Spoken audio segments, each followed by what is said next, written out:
ಆತ್ಮೀಯ ವೀಕ್ಷಕರೇ, ಇಂದಿನ ಈ ಒಂದು ವಿಡಿಯೋದಲ್ಲಿ ರಾಜ್ಯ ಸರ್ಕಾರಿ ನೌಕರರ 7ನೇ ವೇತನ ಆಯೋಗದ ಕುರಿತು ಒಂದು ಬ್ರೇಕಿಂಗ್ ಅಪ್ಡೇಟನ್ನು ತಮ್ಮೊಂದಿಗೆ ಶೇರ್ ಮಾಡ್ತಾ ಇದ್ದೀನಿ. ಮಾಹಿತಿ ಏನಿದೆ ಅಂತ ಡೀಟೇಲ್ ಆಗಿ ನೋಡ್ತಾ ಬರೋಣ. ಅದಕ್ಕಿಂತ ಮುಂಚೆ ನೀವು ಕೊಡುವ ಒಂದೇ ಒಂದು ಲೈಕ್ ನಮಗೆ ಸಪೋರ್ಟ್ ಆಗಿರುತ್ತೆ. ದಯಮಾಡಿ ಈ ವಿಡಿಯೋನ ಲೈಕ್ ಮಾಡಿ, ನಮ್ಮ ಯೂಟ್ಯೂಬ್ ಚಾನಲನ್ನು ಕೂಡ ಸಬ್ಸ್ಕ್ರೈಬ್ ಮಾಡಿಕೊಳ್ಳಿ.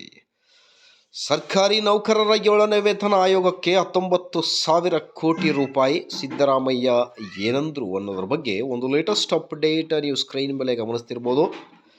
ಮುಖ್ಯಮಂತ್ರಿ ಸಿದ್ದರಾಮಯ್ಯ ಅವರು 16ನೇ ಬಜೆಟ್ ಮಂಡನೆಗೆ ಕುರಿತು ವಿಪಕ್ಷಗಳು ತೀವ್ರ ವಾಗ್ದಾಳಿ ನಡೆಸಿವೆ. ಪಂಚ ಗ್ಯಾರಂಟಿಗಳಿಂದ ಸಿಎಂ ಕೈ ಕಟ್ಟಿ ಹಾಕಿದಂತಾಗಿದೆ ಎಂಬ ಪ್ರಶ್ನೆಗೆ ಮಾನ್ಯ ಮುಖ್ಯಮಂತ್ರಿ ಸಿದ್ದರಾಮಯ್ಯ ಅವರು ಸರ್ಕಾರಿ ನೌಕರರ 7ನೇ ವೇತನ ಆಯೋಗಕ್ಕೆ 19,000 ಕೋಟಿ ನೀಡಲಾಗಿತ್ತು. ಹಾಗಿದ್ದರೆ ಆಶಾ ಕಾರ್ಯಕರ್ತರು, ಅರ್ಚಕರು, ಫೈಲ್ವಾನರಿಗೆ, ಅತಿಥಿ ಶಿಕ್ಷಕರು ಗೌರವಧನ ಹೆಚ್ಚಳ ಮಾಡಲು ಸಾಧ್ಯವಾಗುತ್ತಿತ್ತೆ ಎಂದೇ ಪ್ರಶ್ನಿಸಿದರು. ಕರ್ನಾಟಕದ ಮಾದರಿಯಲ್ಲಿ ಕೇಂದ್ರದಲ್ಲಿ ಜಾರಿ ಮಾಡಿ ಎಂದು ಹೇಳಲು ರಾಜ್ಯ ಬಿಜೆಪಿಯವರಿಗೆ ಧೈರ್ಯವಿಲ್ಲ ಎಂದು ಟೀಕಿಸಿದ ಮಾನ್ಯ ಮುಖ್ಯಮಂತ್ರಿಗಳು, ಬಿಜೆಪಿಗೆ ನಮ್ಮನ್ನು ಪ್ರಶ್ನಿಸಲು ಯಾವ ನೈತಿಕತೆ ಇದೆ? ಅಲ್ಪಸಂಖ್ಯಾತರು, ಶಿಕ್ಷಣದಿಂದ ವಂಚಿತರು, 75% ಅಲ್ಪಸಂಖ್ಯಾತರಿಗೆ ಹಾಗೂ 25% ಇತರರಿಗೂ ಅವರ ಸಂಸ್ಥೆಯಲ್ಲಿ ಅವಕಾಶ ನೀಡಿದೆ.